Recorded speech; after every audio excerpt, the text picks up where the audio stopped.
నేను కోరుకున్నట్టుగానే విజయేంద్ర ప్రతాప్ కుటుంబ పతనం దగ్గర పడింది. ఒక కొడుకు మరణం, మరొక కొడుకు జైలు ప్రయాణం. ఇంకా నీకు మిగిలింది శూన్యం.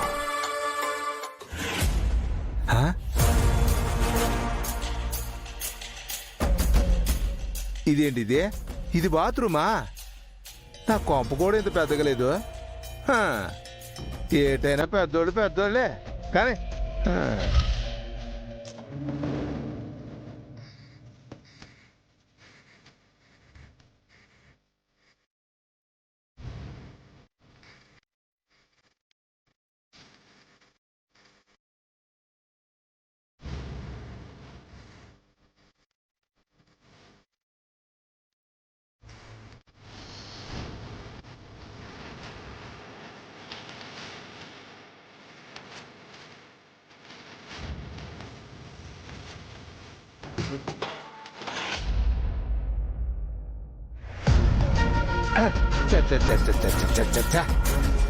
పేరుకు పెద్దోళ్లే గాని ఇంట్లో ఒక ఖరీదైన ఫారెన్ బాటిల్ కూడా లేదు.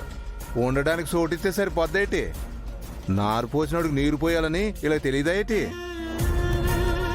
ఇంట్లో ఉండమని చోటిచ్చిన వాళ్ళే నాలుగు తడుపుకోమని ఓ ఫుల్ బాటిల్ కూడా కొట్టాలి.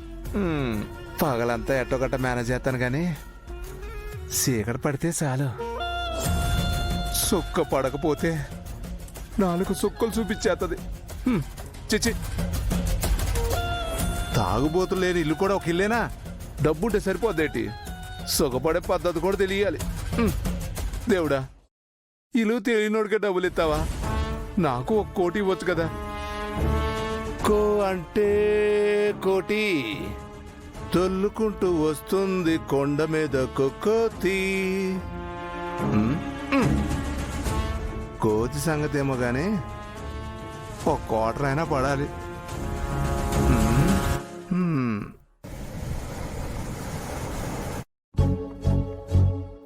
ఈ కేసు తీర్పు 100% మీకు అనుకూలంగా రావాలంటే శకుంతల గారు రుద్ర గారి మీద పెట్టిన కేసుని విత్డ్రా చేసుకోవాలి. నేరం చేశాడని నిరూపణ అయితే మాత్రం 7 నుంచి 10 సంవత్సరాలు జైలు శిక్ష పడచ్చు. వాణ్ణి చిన్నప్పటి నుంచి ఎత్తుకొని పెంచి కన్న తల్లి కంటే ఎక్కువగా ప్రేమించిన శకుంతలే వాణ్ణి అపార్థం చేసుకుని ద్వేషిస్తోంది. కాని నిన్నగాక మొన్నొచ్చిన నువ్వు వాణ్ణి పూర్తిగా అర్థం చేసుకోగలిగావు. కన్న తల్లిగా శకుంతల కడుపుకోతను మరిచిపోమని చెప్పలేను, రుద్రాని వాదార్చను లేను. ఇదిగో ఇలా ఏమీ చేయలేని నిస్సహాయ స్థితిలో ఉన్నాను. రుద్రని చూస్తుంటే చాలా బాధగా ఉంటుంది. నిజానికి ఇప్పుడు కనిపిస్తున్న రుద్ర కాదు. ఆ రుద్ర వేరు. వాడెక్కడుంటే అక్కడ సంతోషం ఉండేది. ఎదుటివారు ఎంత బాధలో ఉన్నా సరే తన మాటలతో ఆ బాధని చిటికలో పోగొట్టేసేవాడు. అలాంటిది ఇప్పుడు వాడి బాధని పోగొట్టే మార్గం కనబడ్డం లేదు. పెద్దరు, బాధపడకండి. మీరే కదా మనసుంటే మార్గం ఉంటుంది అంటారు. మరైతే రుద్ర సార్ బాధ పోగొట్టడానికి కూడా ఏదో ఒక మార్గం ఉండే ఉంటుంది. ఆలోచిద్దాం. నువ్వు కూడా సూపర్ మార్కెట్కే బయలుదేరినట్టున్నావు. లేదు పెదనాన్న, నేనేదో వేరే వర్క్ మీద వెళ్తున్నాను. నువ్వు అక్కడవే వెళ్తున్నావేమో. గంగని కూడా నీతో పాటు సూపర్ మార్కెట్కి పంపుదాం అనుకున్నాను. అమ్మా గంగా, రుద్రకి వేరే పనుందంట, నువ్వు బయలుదేరమ్మా. అలాగే పెద్దరు. పెదనాన్న, తనెక్కడికి వెళ్లాల్సిన అవసరం లేదు. అదేంటి సారు, సూపర్ మార్కెట్కి వెళ్ళకపోతే నా డ్యూటీ ఎవరు చేస్తారు? నాకు జీతం ఎవరిస్తారు?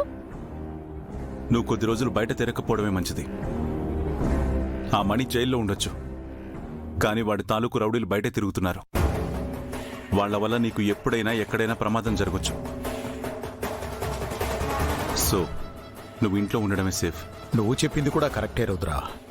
అమ్మా గంగా, రుద్ర చెప్పినట్టు నువ్వింట్లోనే ఉండు, సరేనా? సరే పెద్దరు. అయితే ఇంట్లో ఒక్క వంట పని కాదు, అన్ని పనులు నానే చేసేస్తాను. నీ ఇష్టం. నేను వెళ్ళొస్తాను పెదనాన్న. సారు సార్, మా అమ్మ గురించి నేను మీ అమ్మను వెతికే పనిలోనే ఉన్నాను, కానీ నువ్వు మాత్రం ఇల్లు వదిలిపెట్టి ఎక్కడికి వెళ్ళను సారు. నో ఇషిక, తనని తక్కువ అంచనా వేయడానికి వీల్లేదు. కొన్నిసార్లు తెలివైన వాళ్ళు చేయలేని పని మూర్ఖులు మొండి వాళ్ళు చేయగలరు. గంగలో ఆ మొండితనం ఉంది. ఎవరినైనా తన మాటలతో మాయ చేయగలదు. నువ్వు కూడా అలా అంటావేంటి బ్రో? పెద్దత్తయ్య గారు నీ మాట తప్ప ఎవ్వరి మాట వినరు. తను కాన్ఫిడెంట్ గా నీ గ్రిప్ లోనే ఉంది కదా. పైగా తనకి రుద్రబావ గారంటే ద్వేషం. అలాంటిది ఎలా మారుస్తుంది? You are right Ishika. అత్తయ్య గారు నా మాట వింటారు కాబట్టే తనకి లేనిపోని ద్వేషం నూరిపోసి రుద్ర మీద కోపాన్ని ఇంకా పెంచాను. తనని భాను చావు నుంచి బయటికి రాకుండా చేసి ఆ చీకటి గదికే పరిమితం చేశాను. కానీ ఇప్పుడేమైంది? ఆ గంగొచ్చి తనని ఆ చీకటి నుంచి బయటికి తీసుకొచ్చింది. తనని ఇంకా ఈ ఇంట్లోనే ఉండనిస్తే